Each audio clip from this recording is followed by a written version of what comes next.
Il reste 2 matchs. Je peux la faire, si tu veux. Ok. Comment ça ? On est bon ? C'est un overtime ? Donc l'overtime, je commence. Ouais.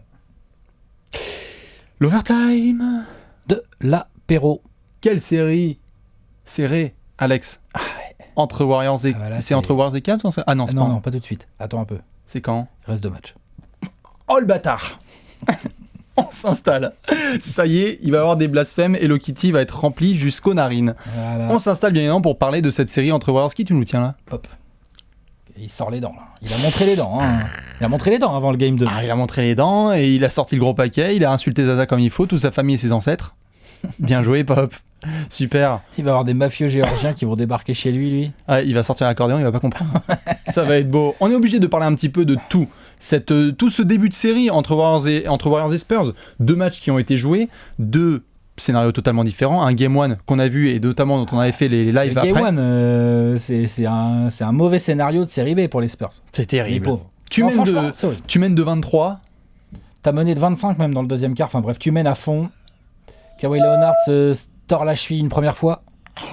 Bêtement sur le pied de David Lee, je crois, ou un de ses coéquipiers en tout cas, qui était sur le banc. Bruce Lee, ouais. Et au même endroit, quelques minutes plus tard, il se refait la même cheville sur le pied de Zaza. Intentionnel ou pas intentionnel, Alex ? Tic-tac, tic-tac, tic-tac. Je pense que c'est pas si Je facile. sais que chacun a son avis, vas-y. Ouais, je sais, mais moi, pour avoir revu, déjà en direct, on était devant. On en a parlé tout de suite en Facebook Live après le match. Et après, j'ai revu les images plusieurs fois parce que tu pouvais regarder que ça. Le lendemain, quasiment, il y avait que ça qui tournait. Donc voilà. Dégueulasse d'ailleurs. Évidemment, connaissant Zaza et son côté dirty, t'as envie de te dire Zaza, il a fait exprès de laisser traîner le pied. Arrête avec tes pincettes, Alex. Quand tu regardes les images, j'en suis pas sûr. Je suis pas sûr que Zaza il veuille vraiment mettre son corps, enfin son pied sous Kawhi Leonard, ce qui n'empêche pas que c'est très dangereux et que ça devrait être très durement sanctionné, ce genre de choses. Mais c'est quand même une faute qui arrive quasiment. Ça arrive plusieurs fois par match. Ça arrive plusieurs fois. C'est arrivé au match 2. La Marcus Aldridge, son pied sous Kevin Durant. En plus, pour le coup, là, quand je regarde le ralenti, ça a limite l'air plus volontaire que Zaza. Écoute, c'est vrai. Non. C'est pas vrai. En fait, oui. Parce que le geste de la Marcus Aldridge qu'on a vu, d'ailleurs, si vous l'avez pas vu, on l'avait mis notamment sur le Facebook de Trash Talk. Le geste, et sur le Twitter. Le geste de la Marcus Aldridge qui fait, c'est moite-moite, c'est limite. C'est pas le même CV. Ah non, il a pas le même CV. C'est-à-dire que Zaza, lui, il a un sale CV derrière. C'est-à-dire que si on commence à regarder les actions, moi, ce que je vous propose, c'est toute la durée du match pendant 48 minutes, regarder tous les close-out, parce qu'on appelle ça un close-out, vraiment, tous les close-out de tous les joueurs. Et je peux vous dire que des Lamarcus Aldridge, il y en aura plein. Ce qu'il fait là. Oui. Ce qu'il fait là, c'est juste que là, on est un petit peu à fleur de peau, donc là, sur le match 2, on était tous là, genre. Oh là là, il a fait la même chose et tout. Ton pied, hein. C'est un peu chelou. Alors que là, vraiment, avec l'histoire de Zaza, écoute, moi, je l'ai eu à Atlanta pendant des années, je dis pas que ça veut dire que ça fait de moi que je peux en parler davantage. Mais c'est juste que c'est un dirty, il a un CV long comme mon bras et tu connais mes bras. C'est un dirty, Zaza, il a la réputation. Je me rappelle d'une interview de. Non, mais. Je me rappelle d'une interview de Anthony Davis, quand il était encore tout jeune, mais que c'était déjà un monstre, il venait d'arriver en NBA. Et donc, on lui posait la question, on dit, mais pour vous, c'est qui le mec qui vous fait le plus chier quand vous êtes au post-bac, vous recevez là. Et l'autre, il a dit, c'est Zaza Pachulia, tout le monde était comme ça et tout. Bien sûr. Il fait parce qu'il fait mal, parce qu'il y a t'as toujours. C'est pas son bras que t'as dans le dos, c'est ses coudes que t'as dans les côtes. Tu vois, voilà, c'est pour ça d'ailleurs qu'il reste dans la ligue et qu'il est apprécié. De là. C'est un dirty player. De là à dire qu'il a vraiment fait exprès de se mettre sous Kawhi, les images ne le prouvent pas vraiment. Tu vois ?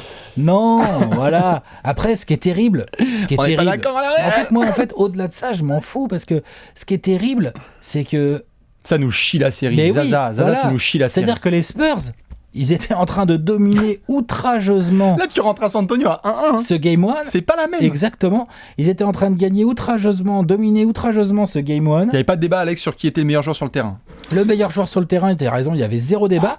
Il y avait Curry qui commençait à prendre feu. Tu sais, il avait déjà mis 2 ou 3 points de suite au moment où arrive cette faute. Mais enfin, il y avait encore 20 points ou 18 points d'écart. Quoi, bien sûr. Voilà. Donc, et les Spurs étaient en cruise control total. Et effectivement, non seulement tu leur enlèves le meilleur joueur sur le parquet, mais en plus, on a bien vu que ça mettait un coup au moral à l'équipe des Spurs et que ça a boosté les Warriors qui, Curry était déjà en feu et là ils ont continué.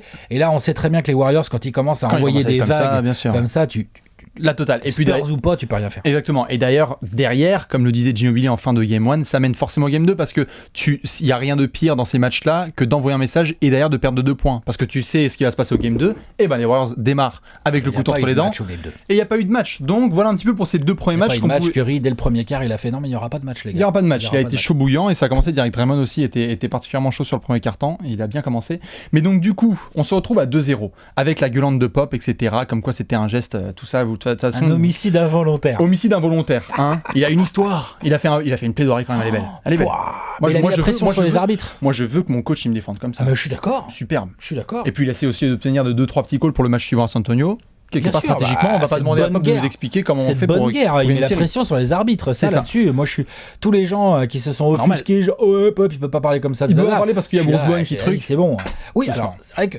Il peut parler, moi je dis l'inverse, il peut parler, il sait ce que c'est.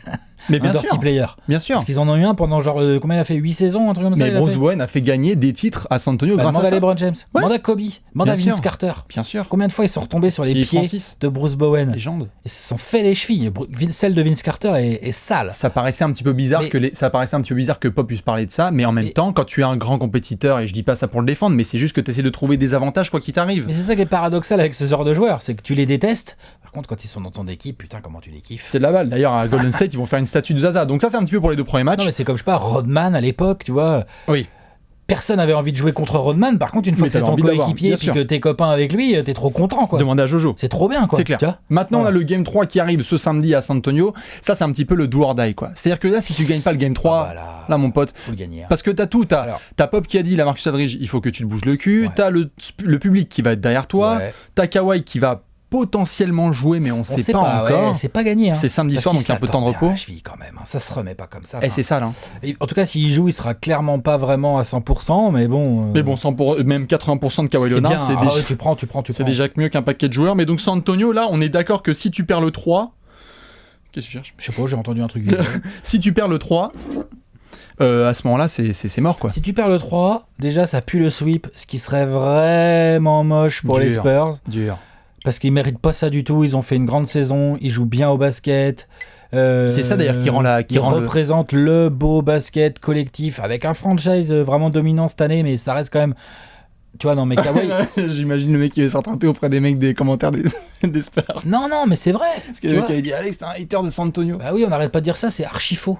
Tu vois. Et c'est parce que dès que tu critiques la moindre équipe, t'es tout de suite un hater de cette équipe. Donc il faudrait toujours dire du bien de tout le monde. Non, mais donc du coup, oui, si tu perds on n'a pas envie que pour les Spurs il se passe ça, parce qu'en plus c'est ce qui explique notamment la sortie de Popovich, c'est que le mec sent avec le Game 6 qui s'est passé à Houston que son équipe montait en température aussi. Oui, donc il est dégoûté. Donc il est vénère. Ah ben je comprends. Donc c'est pour ça que le Game 3 va être énorme. Attends, c'est un alignement de planètes ce qui s'est passé au Game 1.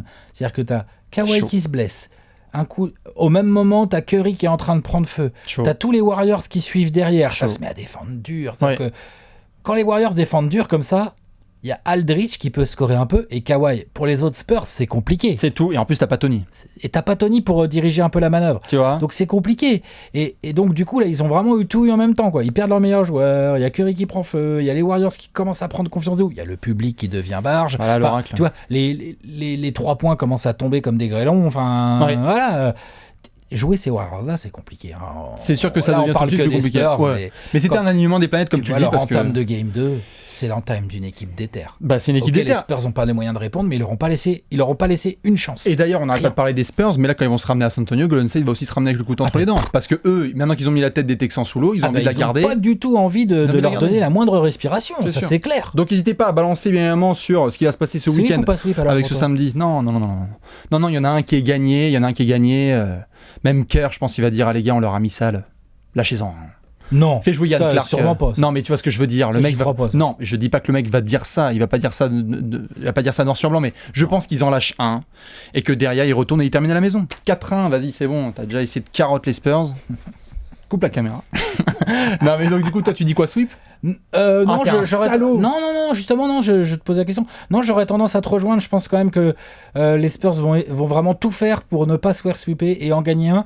Et je pense que si les Spurs arrivent à faire une bonne entame de match, les Warriors laisseront filer en deuxième mi-temps, tu vois. Ils vont pas prendre trop de risques. Voilà, après, encore faut-il réussir à dominer les Warriors vont arriver avec le couteau entre les dents. Les entames comme celle du Game 2, ils sont capables d'en faire d'autres. Ils peuvent la refaire en pire. Quand ils te font des entames comme ça, tu peux rien faire. Je rappelle que l'entame du Game 2, KD, il est pas trop dedans. Non.